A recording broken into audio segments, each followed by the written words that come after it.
Salve rapaziada, eu sou o Marcelo, seja muito bem-vindo ao canal. Dessa vez trazendo mais um vídeo pra vocês. Vim trazer lá do Ultra Nerd, rapaz, os personagens mais poderosos de cada jogo. Eu trouxe vários vídeos do Ultra Nerd, inclusive alguns que deram o que falar. Muita gente comentou bastante. Vou deixar aqui nos cards caso você queira dar uma olhadinha. E simbora pra mais um deles. Vamos ver os personagens mais poderosos de cada jogo.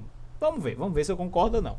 Mais uma pra dar mais intriga ainda. E 1, 2, 3. O mundo dos games está cheio de personagens incrivelmente poderosos. Verdade. Algumas franquias, inclusive, possuem tantos personagens apelões que fica até difícil de dizer jogo eu não qual entendo deles muito não, seria o mas mais forte. Sem contar os jogos alguns onde único personagem já é reconhecido como o mais poderoso de todos, simplesmente porque ele é o personagem principal do game. Óbvio. Mas nem sempre é assim que as coisas funcionam, já que em muitos jogos o personagem mais poderoso costuma ser algum boss final que precisa ser derrotado pela força combinada de vários personagens. E Você já chegou a imaginar qual seria o personagem mais forte do seu jogo favorito? E será que o mais poderoso é realmente esse que você imaginou? É exatamente sobre isso que vamos falar no vídeo de hoje.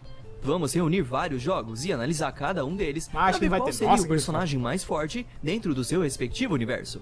Vamos ter filhos de poderosos demônios, semideuses, deuses em busca de vingança e até mesmo algumas entidades mais abstratas, mas com poderes inimagináveis.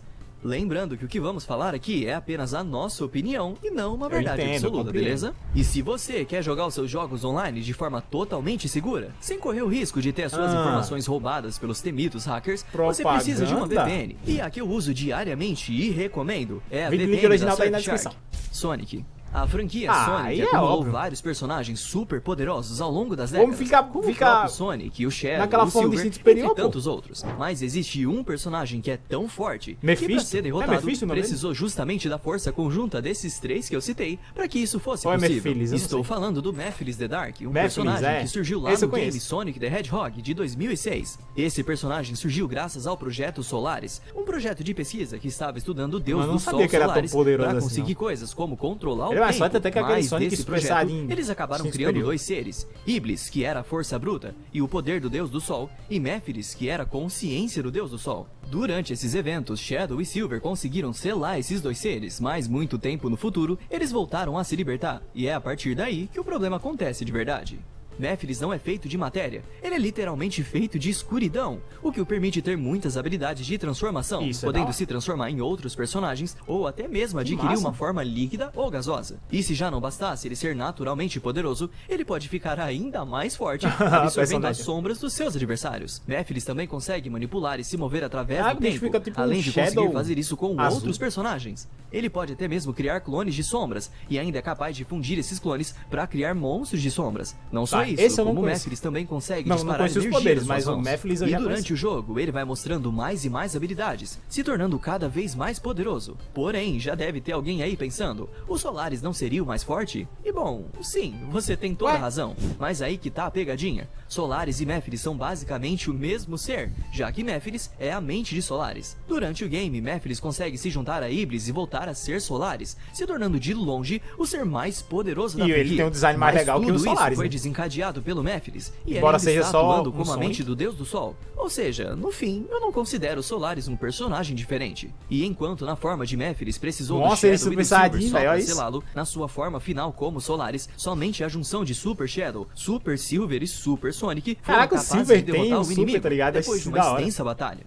E vale lembrar que antes dessa luta, Mephiles em sua forma normal conseguiu matar o Sonic. E vamos combinar, matar o protagonista já devia ser um dos feitos mais incríveis de um vilão, mesmo que o protagonista acabe voltando depois. E claro, não podemos esquecer de outro personagem bem poderoso, o Hyper Sonic, que em teoria o Sonic seria o mais poderoso de todos os personagens. Só tem um pequeno problema. Existe um debate sobre o personagem ser canônico ou não, então eu preferi manter ele de fora, mas fica a menção honrosa. Mas tá de boa, vou aceitar. Aqui temos uma franquia bem complicada, será que tem já que ela se divide em linhas do tempo diferentes, e vários acontecimentos de uma linha não influenciam os das outras, então fica meio difícil comparar o nível de poder. Mas existem algumas divindades que teoricamente seriam as mais poderosas, começando pelas deusas douradas. Elas são basicamente as criadoras de todo o mundo de Zelda, já estando vivas antes mesmo do mundo existir. Não só isso, como elas foram as responsáveis pela criação da Triforce, que é o item principal da grande maioria dos jogos da franquia Zelda. Também temos a deusa Hylia, que é basicamente quem define tudo o que vai acontecer durante a história dos jogos, tendo um poder totalmente incompreensível e existindo em um outro plano. É ela quem move as rodas do destino para aprender Link, Zelda e Ganon em um ciclo interminável de reencarnação. Mas tirando essas divindades com poderes incomensuráveis, vamos tentar pensar em quem poderia ser o personagem mais forte.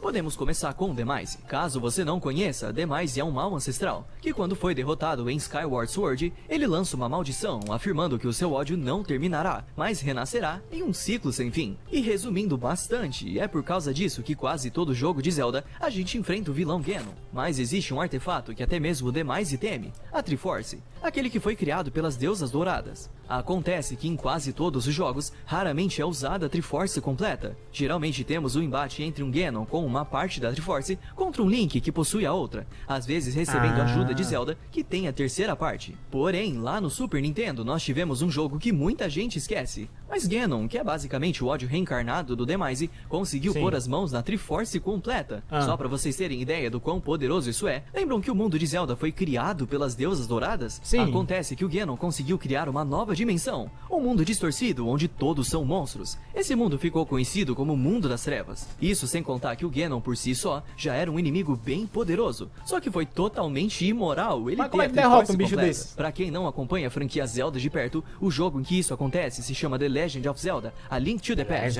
lançado em 1991. Nossa, e até hoje eles não criaram outro jogo em que o Ganon lutasse usando a Triforce completa. E até podemos falar que o Link dessa linha do tempo, que é conhecido como o herói da lenda, é o ser mais poderoso, já que ele derrota esse Ganon super bufado. Mas é fato que ele só ganha por causa de puro roteiro. Podemos falar também do Majora, a entidade maligna por trás da poderosa máscara de Majora, que tem como único desejo causar destruição no mundo. Esse ser possui poderes sombrios bem sinistros, que o permite manipular a realidade e o tempo, mudar a forma das pessoas e ainda tem controle sobre a lua. Mas um que realmente pode ser considerado o mais poderoso, tirando aquelas deusas que comentamos, seria o Link em sua transformação Fierce Deity, quando o personagem está usando a máscara da divindade feroz. Nessa forma, o Link alcança o nível de uma divindade e se torna um guerreiro misterioso, tendo um aumento significativo em todos os seus atributos e adquirindo novas habilidades, bem como a espada Fierce Deity, que possui um poder extraordinário.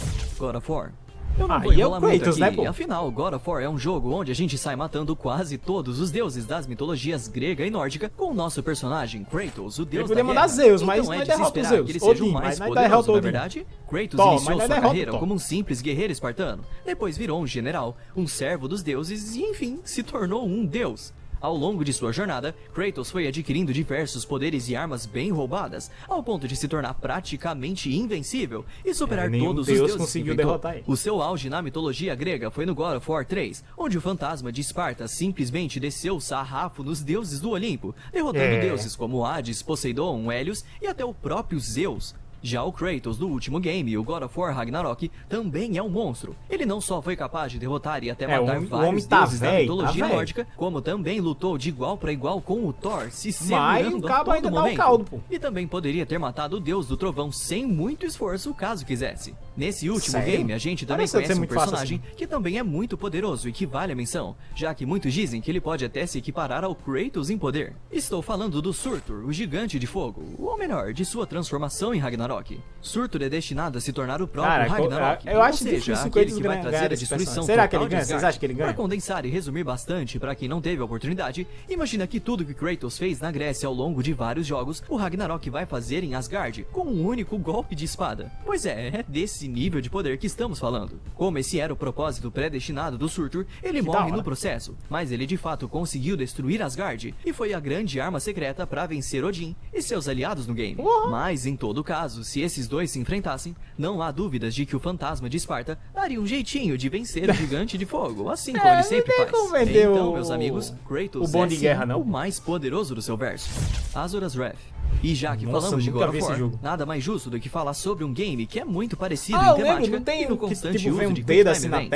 Afinal, estamos falando de outro jogo que envolve deuses traindo um personagem, envolvendo morte de familiares no processo, e esse personagem indo atrás de vingança com toda a brutalidade possível. E nesse game, o personagem em questão esse aí, ó, essa cena que eu vi. É o próprio Azura, o protagonista que saiu batendo em deuses e entidades, ou isso é só um que estivesse em seu caminho de vingança. Mas as semelhanças param por aqui, pois apesar de ser um semideus, Azura já era considerado um dos mais poderosos, mesmo antes dos acontecimentos acontecimentos do game. E se ele já começa sendo um dos mais fortes, ele termina sendo o mais poderoso de todos, vencendo até mesmo o deus primordial Chakravartin, que é simplesmente o deus que controla todo aquele mundo, o criador original e a fonte do mantra. O fato é que o Asura possui uma força bruta tão esmagadora que ele literalmente ganha desse deus na base da porrada. Caraca. E foram muitos murros mesmo. Chega a ser bizarro o quão forte o Asura é fisicamente. Aquela cena mas nem só de de força vive o personagem, que também já se mostrou ser extremamente rápido e ter reflexos absurdos, conseguindo desviar e contra-atacar golpes de personagens que estão entre os mais rápidos do game,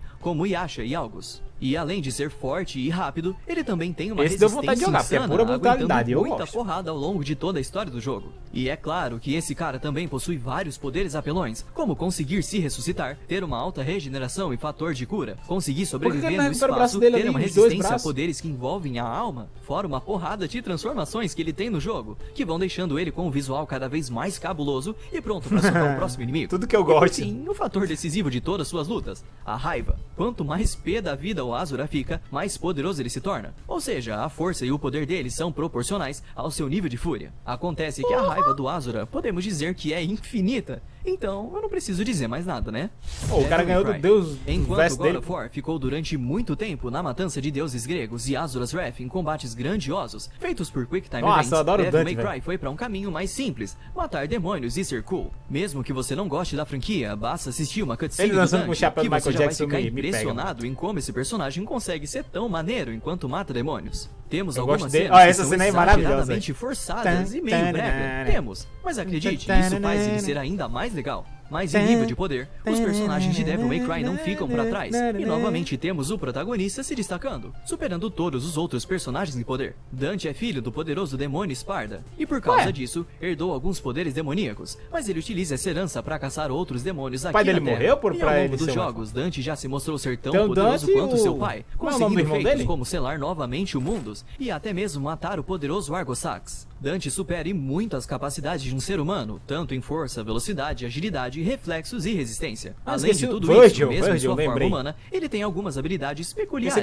como se curar de feridas rapidamente, manipulação do seu poder demoníaco e até mesmo telecinese. Porém, isso tudo é só na forma humana, já que ele pode ativar o Devil Trigger, onde ele passa por uma transformação que o deixa com uma aparência mais demoníaca, aumentando drasticamente todos os seus atributos e poderes, além de dar a capacidade de voar. E apesar do Dante ser o personagem mais poderoso, já teve ocasiões que ele foi derrotado, como quando ele perdeu uma das lutas contra o seu irmão Virgil, que é facilmente outro dos personagens mais poderosos desse universo. Mortal Kombat, a saga Mortal Kombat é cheia de personagens extremamente fortes. Alguns são bem poderosos na gameplay, como aquele noob cyborg apelão das antigas, enquanto que outros personagens são extremamente poderosos na lore, e é sobre esses que eu vou falar agora. Pra não ter enrolação, o mais poderoso de todos é o One Being, que é uma entidade que precede todos os reinos de Mortal Kombat. Precisou que todos os deuses anciões se unissem pra lutar contra o One Being, e pra conseguir limitar o poder quase infinito desse ser, eles tiveram que dividir a entidade em 6, e foi daí que surgiram os reinos que a gente conhece em Mortal Kombat. E talvez você esteja pensando, tá, eu nunca vi esse cara. Realmente, apesar de ser teoricamente o ser mais poderoso do universo de Mortal Kombat, a gente só conhece ele pelas lendas e histórias do passado. Agora, se formos olhar os personagens que a gente realmente enfrenta ou utiliza nas gameplays, aí dá pra selecionar outros como sendo os mais poderosos. Em Mortal Kombat temos os deuses, depois os deuses anciões, e mais forte que eles temos os titãs, como a Crônica. Caramba, porém, parece a Crônica foi superada por outro personagem. Eu lembro dessa mulher, eu falava que ela parecia o Freeza. Resumindo bem a história, Liu Kang, que é o principal personagem dos primeiros jogos e o grande salvador do mundo na maioria das situações, se funde com ninguém menos que o deus do trovão Raiden. Além de todos os poderes de fogo que o Liu Kang já possuía, agora ele também consegue controlar os raios e trovões do Raiden, como ele se torna forte o suficiente para destroçar pequenos meteoros lançados contra ele na base do murro, além de ser capaz de voar, invocar um enorme dragão de fogo e até existir fora das leis normais do tempo, sendo capaz de resistir ao retrocesso de tempo de Cetrion. Apesar de, em questão de panteão, ele ser um deus, ou seja, o grau mais baixo entre as divindades do universo, esse Liu Kang já derrotou sozinho a deusa anciã Cetrion e posteriormente a própria Titã Crônica, que em teoria são entidades em um nível muito superior ao de um deus. Minecraft. Jogável é um dos jogos mais jogados da última década. É o Herobrine. E quanto a isso, não tem nem muito que a gente discutir. O mais forte daí é o Educo. Estrondoso, e mesmo depois de seu auge, continuou sendo muito querido pelos fãs. E apesar de termos boss bem chatos de derrotar, como o Wither e o chefe final Ender Dragon, e também dá trabalho. Existe um mob que pra mim é ainda mais complicado de vencer, o Warden. Ele é um dos maiores desafios do jogo, ainda mais se você for um jogador iniciante, já que ele é extremamente resistente a danos, é bem rápido e ainda possui tanto ataques corpo a corpo quanto de longo alcance. Porém, como o Warden não é considerado um boss, ele acaba sendo um obstáculo opcional, não sendo obrigatório derrotá-lo pra finalizar o game. Então, se você ver esse cara, foge pra bem longe, que se você tiver sorte, ele não vai te achar, já que ele é cego. Porém, quando falamos de quesito causar danos, aí as coisas mudam um pouco, pois o mob com o maior dano do Minecraft atualmente é um Creeper carregado. Um Creeper normal já causa bastante estrago, mas esse carinha aqui consegue causar até 145 de dano de uma só vez, que é equivalente a 72 corações. E só pra não falarem que eu não lembrei, vale aqui uma menção ao Wither Storm, que infelizmente ainda só existe no Minecraft Story Mode. Se o Wither padrão já te assustava, nessa versão ele se torna um monstro gigante com 5 tentáculos e 3 cabeças. E é conhecido como o Devorador de Mundos no Minecraft. Só que existe um ser ainda mais poderoso do que todos esses que falamos até agora, o Steve. Pois é, o personagem jogável possui algumas características que fazem ele ser ainda mais impressionante do que todos os mobs que vimos até então. Sua força é tamanha que só pra você ter um vislumbre, ele é capaz de carregar quantidades inimagináveis de itens em seu inventário. Coisas pesadas como bigornas, por exemplo, que juntando tudo, pode ultrapassar milhares de toneladas brincando. E se você acha que isso não é o suficiente, em Minecraft a gente tem um modo criativo, que permite o Steve sair voando, ser imortal, ser imune ao dano, conseguir respirar debaixo d'água, além de conseguir destruir qualquer bloco do jogo com um único golpe. Talvez seja meio complexo comparar ele com outros jogos, mas definitivamente, dentro de Minecraft, não tem nada que consiga superar o Steve.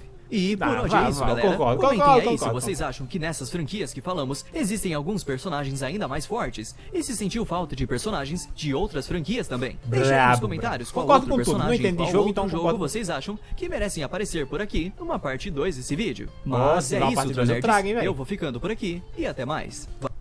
Muito brabo, velho. Comenta aí se vocês concordam, deixem nos comentários, vamos trocar aquela ideia sadia, hein? Sem xingamento, papapá, beleza? Só a opinião do cara, vamos, ó. Tranquilo, rapaziada, suave. Respira. Então deixa aí nos comentários o que você achou, achei muito da hora, rapaziada. Pra mim eu concordo com tudo que ele fala, porque eu não entendo de jogo. Achei meio estranho do Steve, achei meio estranho, mas foi mais... tá bom, eu concordo também. Então deixa aí nos comentários, vejo vocês na próxima, falei, fui!